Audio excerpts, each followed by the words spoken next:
From recent updates to future trends, from informative videos to insightful conversation, Healthcare India is here to provide you every bit of information about health tech that will help you to keep yourself updated. And today we bring you yet another interesting conversation with Mr. Ritesh Dogra, who has an overall experience of 11 years in healthcare consulting and has a deep knowledge about artificial intelligence. In this conversation, we'll be talking about how NLP can be used to build medical AI devices, what are the challenges, and what is the scenario in terms of adoption of AI in India. So, without any further delay, let's slip into the conversation. There are a lot of things, whether it is about clinical applications, claims management, or talk about administrative systems. AI has the solution for all of that. So, my first question to you is like that: how doctors and medical professionals could prepare themselves for AI-powered healthcare? So, see, a couple of things. One is when the doctors and medical professionals, when you say they have to prepare themselves, they have to understand that AI is going to be an enabler for them. It is there to help them. Two things it is not there for is to, let's say, using a very strong word, be vindictive to them, or let's say, be a full-fledged tool which will help solve all their problems. It is somewhere midway. See, the problem which happens is where there are misaligned expectations. So the doctors who are pro AI think that AI will, solve 100%, which in case of any technology is not right and is not right to assume. I mean, me and you have seen, you have used Google Maps, and same with the doctors. Now, Google Map goes wrong once in a while, and it will show too many routes. It will take you through some, nonsensical place. So, any technology is not going to be foolproof for 100%. So that is the first thing which they have to relate. However, if used rightly, it can take out 80% of the efforts. So typically what happens is, and especially in the Indian context, healthcare professionals sometimes become too impatient. And they think that this can solve the problems immediately, which is not true. You have to, you guys are acquainted with AI. So in AI, there's a certain kind of learning involved, certain trajectory where the system keeps becoming intelligent. So you have to be patient with the system. Good part about AI is the more you are patient with the system, the more it is patient with you, and the more it will help you solve your problems. So the problem is that misaligned expectation, and the problem is that staying with the system for some time. And if they stay with the system for some time, it will always, that automation will always help them. The second is AI is not there to take out jobs. In fact, if you read one of the reports, AI is actually about creating jobs more than it will ever take out on a global level. True. But that's again a different scenario. But the AI is there to help you augment your efforts and help your learning, help you. In fact, if people talk in a very monetary sense, it is actually there to increase your income. So, and giving you a classic example, if a doctor can see 10 X-rays in a day, AI can enable him to see 50 in a day. Now, somebody is augmenting somebody's income, and that delta income which you earn, you can actually pass on the benefits to the patient. So, what happens is, instead of thinking that AI or setup of AI or adoption of AI will add to your burden, will add to your cost, it is actually one, augmenting your income, second, reducing your cost. So it is the best of both the worlds. It is just that it takes effort for people to relate and understand, and more importantly, to be patient. If you are patient for a while in the initial journey, the dividends it gives us later stages is like awesome. So that is where I think the expectations need to be aligned. Okay, that's absolutely correct. Even like few days back, I had a talk with he was in a product management and in conversational AI. He does product marketing of conversational AI models. So he was also telling the exact same thing that you are telling. Some of the people think that AI will solve everything, and other set of people think AI will destroy everything. But it's nothing like that. There are so much of things in between that we have to consider. And Absolutely. yes, definitely. So I totally agree with you. That really make lot of sense. So moving forward, like as I told that there is so much benefits of AI, and it can also penetrate uh, the boundaries of adoption, but only when medical professionals or doctors will serve as a knowledgeable and supportive guides, or you can say Correct. that uh, act as a leader in the process. But Hmm. we have seen that like there is a lot of distrust and hesitation using these black box algorithms. So how do we convince the medical community and the FDA to come around and use these tools? So the second question is actually simple to answer, and which is around the FDA. See, FDA. What is FDA? FDA is a regulatory body, which will, Huh. which will work in the best interests of patients, doctors, Huh. insurance providers, Hmm. and the moment it has all the best interests in mind, it is very easy to show them the light. For example, they had approved medicine, if I remember right, diabetic retinopathy. Now, what happens Hmm. essentially, it is preventing the costs which diabetic retinopathy would incur for treatment, and to the same time, it is giving benefits to. So that is the tangible benefit for insurance. Now, for the doctors and the patients, for patients, obviously, it is getting early detection, so it is saving life. For the doctor, it acts as a tool which is augmenting his practice to make it simpler and faster and help him with detection. So what happens is, so in case of FDA, it is simple. If the results are proven, then what will happen is they will start putting these devices or these AI enabled tools under their reimbursement policy, which will make it simple, provided that they comply with all the Hmm.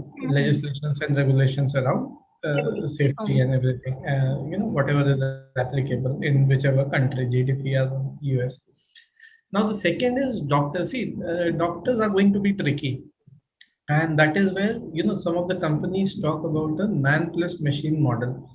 Now, it is what exactly it is you are deploying AI tools, but you are doing two things. One is you are deploying them at a scale, and second is you are augmenting with your own resources as well as manpower to help Hmm. them adopt and deliver it.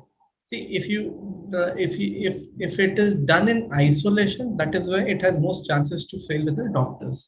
Now, again, if I doctors again could be stratified, personified, and there are different personas.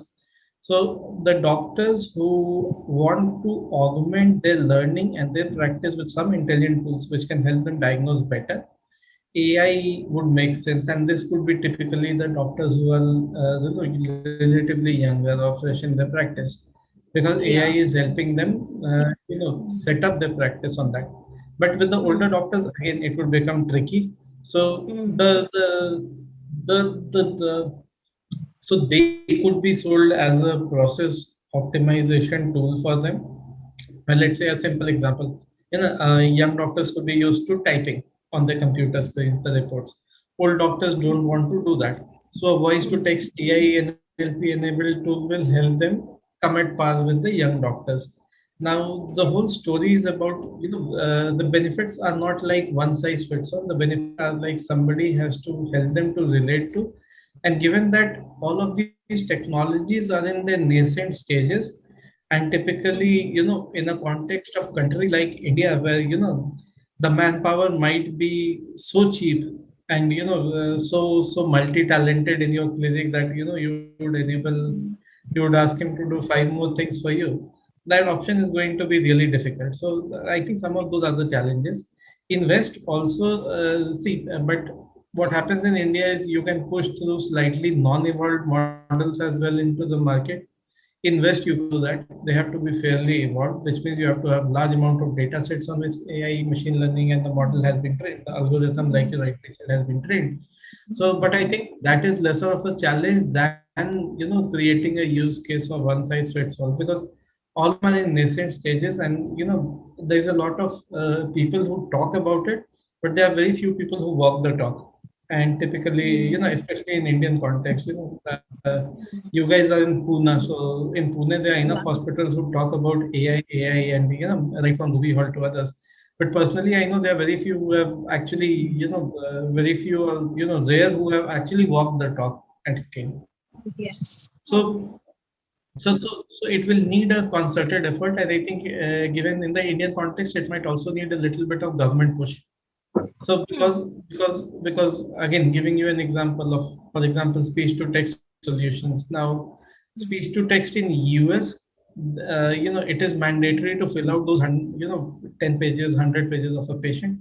In India, given that it is not mandatory, nobody does it. So when you don't do it, you don't require an automation tool.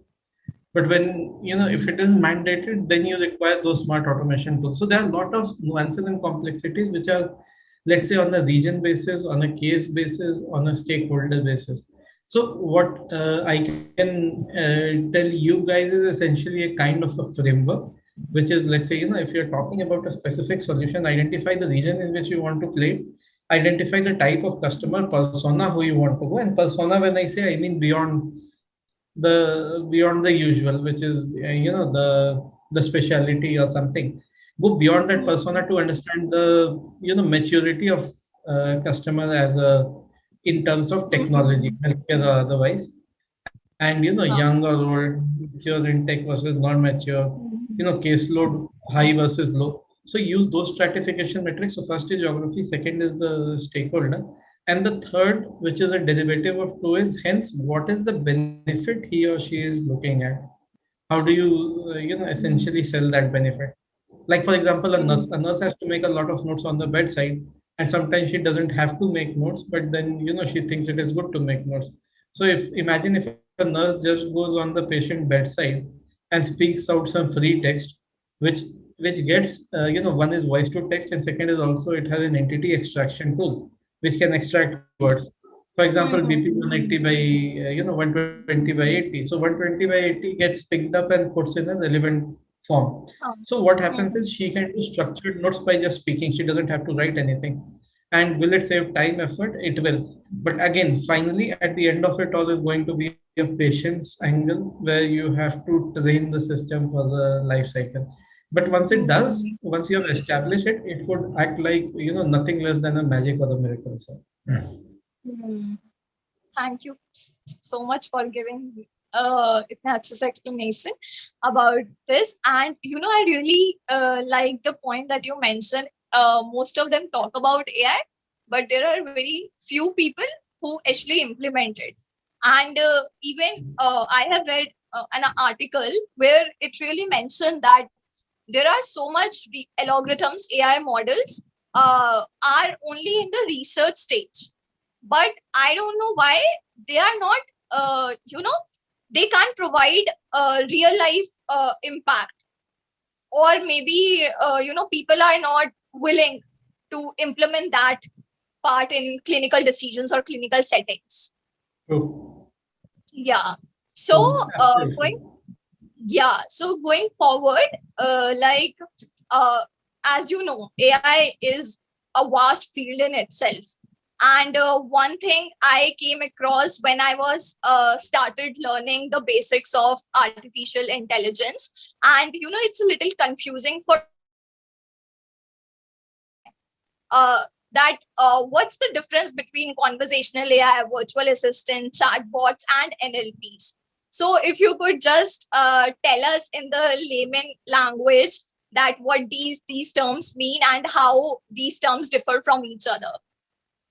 Surely, and what people commonly make the mistake is, see, if you are talking about, and again, that is something I've seen multiple times. If you are talking about AI, you have to use these specific terms in the manner which they're supposed to be used. you can't use them interchangeably. So, it is like calling a gastrointestinal surgeon a gastroenterologist, and both of them you say gastro. So, which gastro? Who is the gastro? Is he a surgeon or is he a medical gastroenterologist? You don't figure out. So, it is as bad as that, and you don't want to go to the wrong person, obviously. Now, typically, what happens is, so AI is a large. Imagine AI as a larger set. Now, AI has certain subsets which are natural language processing, natural language generation, and then you have machine learning. And there is machine learning now, and there is robotic process automation, which people call RPA. Now, the robotic process automation is something which would include, chatbots and this and that and everything. Then you have Okay. machine learning. Now, machine learning, obviously is supervised, where you are seeing the output training it, versus unsupervised where it is learning on their own. And then there is reinforced learning. So if I explain you in very very layman language, reinforced learning is something where you reward based on learning. And typically Okay. the technologies which are used in driverless cars are reinforced learning. So Huh. that is an example of reinforced learning, where there are certain rewards associated, and based on those incentive and rewards, the system has to learn. For example, if you stop at red light, there is an incentive. So based on that, you learn. Now, natural language processing and natural language generation. So NLP is something which is based on the entire common parlance of language. Now that language can be written, it can be voice. And natural language generation and processing are used together to create subsets of the data which is generated. For example, if you are saying to me, we are talking, so there's a natural language processing happening. Now from those, the keywords get picked, generated, and that terminology is called entity extraction, and those entities get clubbed under relevant things. For example, Deepika asked Ritesh, 5-10 questions, for example, and you asked me in the beginning, and I am replying to them, for example, in no order. The system will become smart enough to learn to pick up those answers or cues and put them under relevant questions. Now that is easier to do in healthcare. For example, if we talk about a diagnosis, for example, GERD. If GERD is a diagnosis, gastrointestinal reflux disease, then it will always be a diagnosis. So if the doctor, if Dr. Deepika is talking to Ritesh, and Dr. Deepika says, Ritesh, it is GERD which you have, and to that extent you have to take medications X, Y, Z. Based on those keywords, it will keep capturing, the entity extraction will be there, and the structured notes will themselves be created. There's a technology in US called Dragon Ambient experience, which exactly does that. And they have piloted it in a few hospitals, and they're going commercial. So imagine a room where you have the doctor and the patient sitting, and both don't have anything in their hands, and there are mics at designated locations. And the in a typical consult room in US, they talk about 16 mics, and those 16 mics are there, and there's a large screen. So whatever you're talking about, it keeps on populating in the large screen, keeps getting converted into structured modes as the patient and doctor talk. Essentially, what I mean to say is AI is, use of artificial intelligence or robotics. Then inside that you have robotic process automation, and then you have machine learning, and within again you have NLP and NLG. Okay. And what's the difference between conversational AI and chatbots? So chatbot, I'll tell you. Let me explain you in a very simple terms. So chatbot is something which is pre-programmed. Okay, so there are specific questions which Deepika might ask, and there are certain answers which Ritesh would give. It is, Huh. let's say, pre-programmed. In some cases, it may not be pre-programmed also, but there will be questions and answers. Now, so you ask the difference between conversational AI and chatbot. So conversational AI Right. as the name indicates, is like a free flowing conversation. So there's no structure to it. So essentially, Mhm. chatbots will have a structure. Conversational AI will not have any structure. So, like Okay. I'll give you an example. Let's say conversational AI, you log into a system. For example, you bought a washing machine, and the system is Mhm. asking, what was the make of the washing machine? You say this. When did you buy it? You say this. What is your problem? You say this. Hence, okay, for this problem, you need to do this. All of that will populate. But let's Mhm. say Ritesh calls up the call center and says, I have a washing machine and it is not working and the drum has gone and it makes sound and all of that.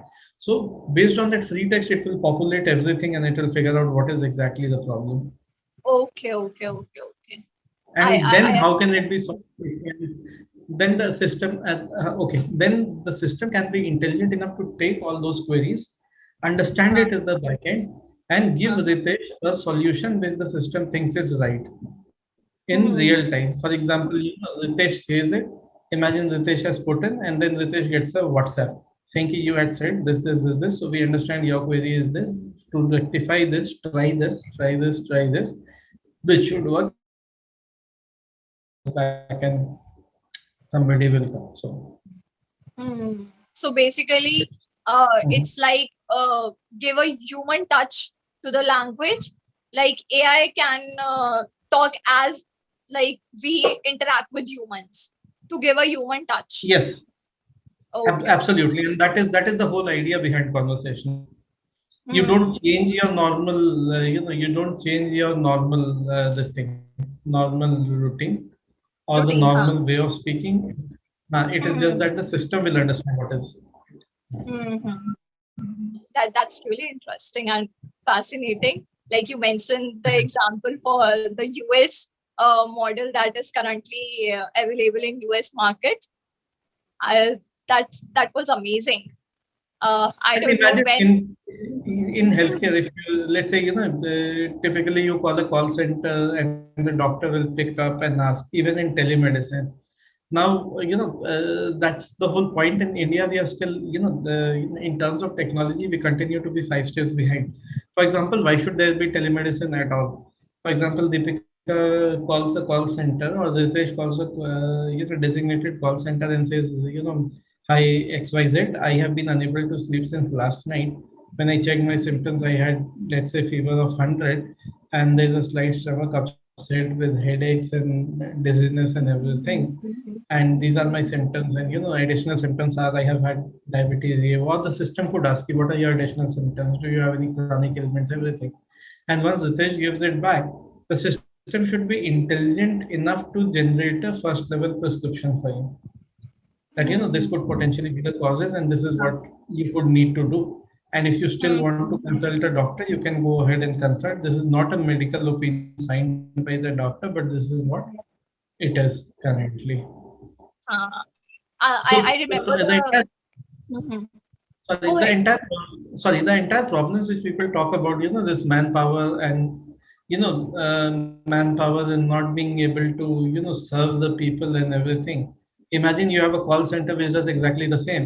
Now sitting in Jhansi or Guwahati or Dibrugarh or Bombay, you can do that, or even in a remote village in India, you can solve all those problems quickly. Hmm. True. I remember one few days back, Google announced the Derm Assist that worked on a same basis, but it's not kind of a conversational AI, but it's like they build an app. Imaging. You can, Yes. yeah, yes, you can just click the photo of any mole or something, then it will automatically tell us these might be the problems and when you should consult the doctor. So that's Yeah. quite interesting. Same. There's similar technology with your dental treatments as well. You can take the picture of the mouth and share, and it will Oh.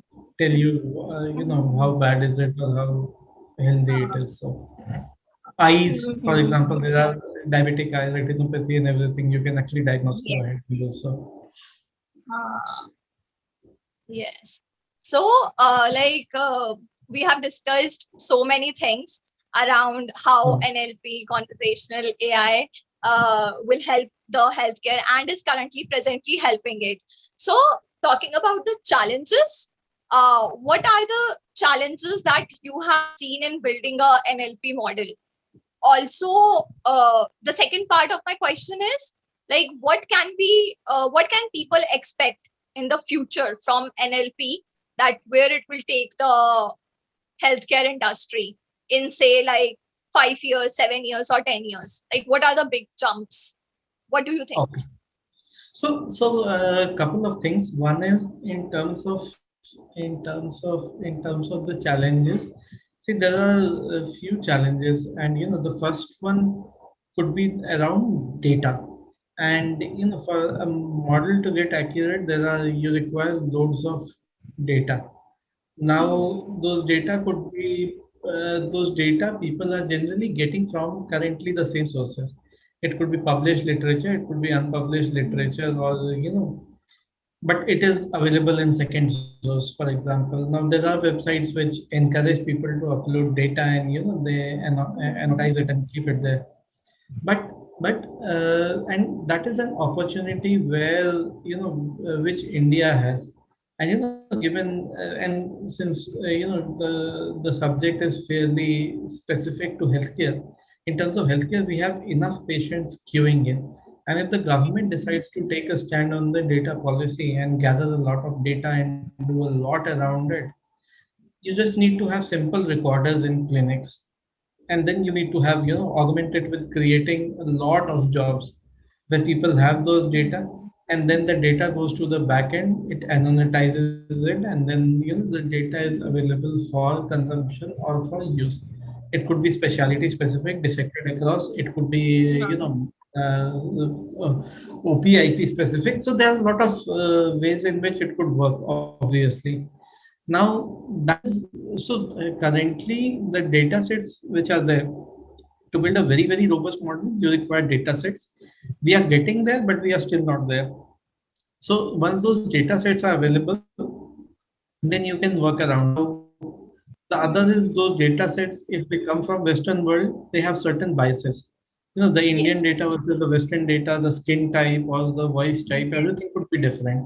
So to get that and to neutralize it and to make it happen, you would need that. Now that is one thing. The other is specifically trained manpower. And when I say trained manpower, right from data science to everything, you need resources who know what they are trying to do, and who you give enough bandwidth and room to make it happen. Now that is also a problem which I see can be cracked. The third is the first problem which we spoke about, the adoption. See, healthcare industry Huh. typically in adopting anything is a laggard. We have seen conversational AI in fashion, in e-commerce, everything, and in Yes. retail, for example. But typically, I think the most impact which where AI can make healthcare, and that is the industry which is absolutely least accepting of AI.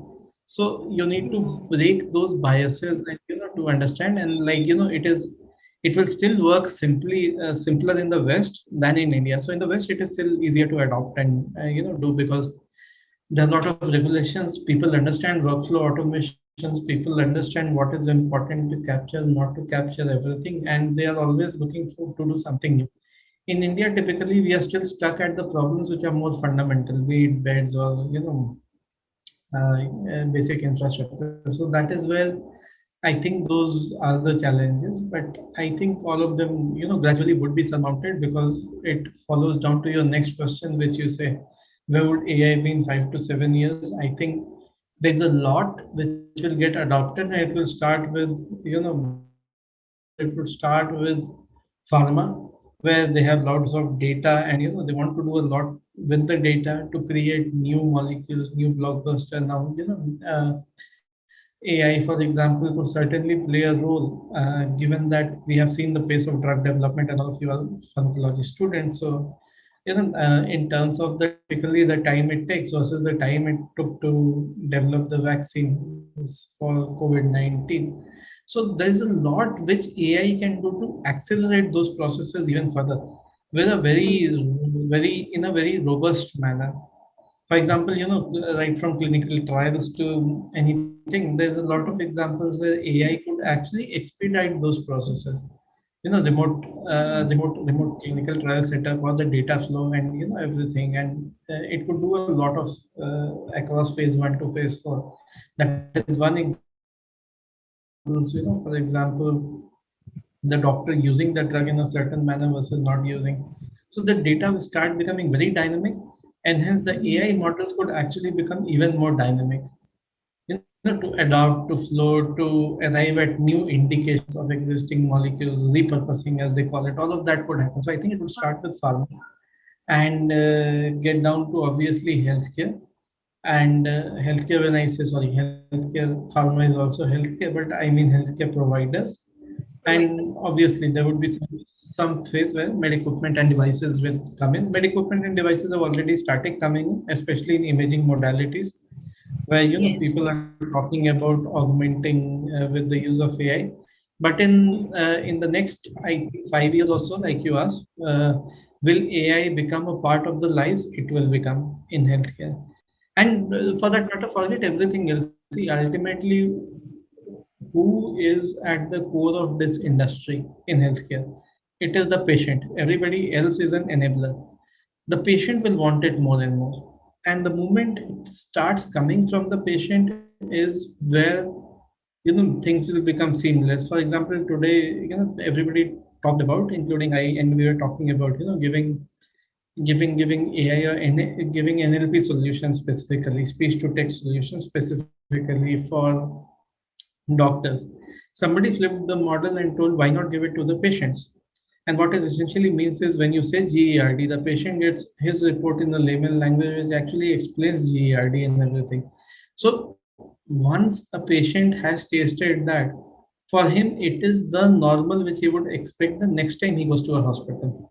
Once the patient has seen his detailed notes coming from a nurse, for him it is the new normal which he will expect at other places. And that patient experience or customer experience, once it starts kicking in, healthcare industry will not have an option not to adopt to this, and they will have to quickly get to speed on this. Hmm. That's true. Like everything you told, that totally makes sense. And being a pharma student, uh, we recently, like, we had a conversation, previously had conversation and such kind of interviews with pharma professionals.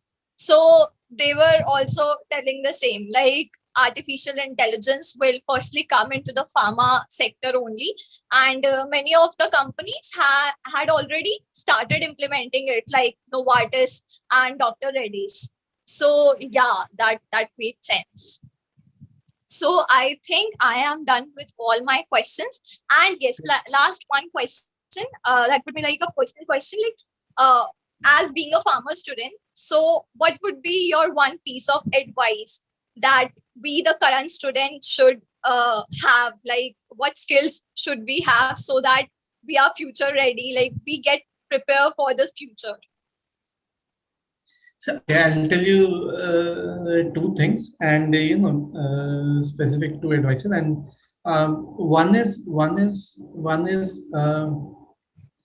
today there are courses which teach you how to deliver an AI.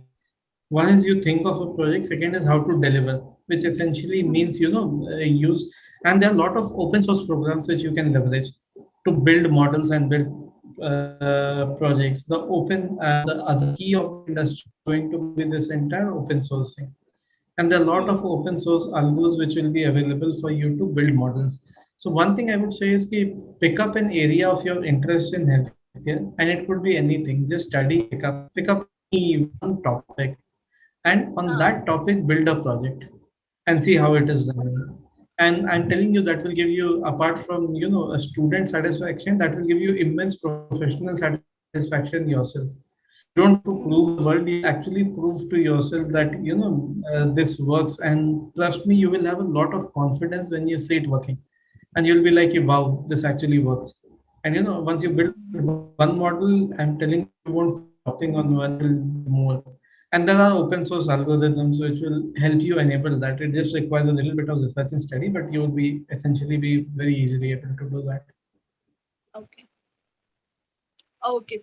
Thank you so much, sir. That really helped me a lot, and I'm sure when we'll post this on various social media platforms, that will definitely help lot of students out there as well. So thank you No, so it much, will sir, be completely my pleasure. and I'm seriously looking forward to such amazing conversation in future as well. Sure, sure, absolutely. And all the best to all you guys. Thank you so much, sir, and all the best to you as well. Like you are working on Thank your you. venture, TalkDoc.AI, Thank, and we wish you a very best of luck. thank you. Okay. Thank you.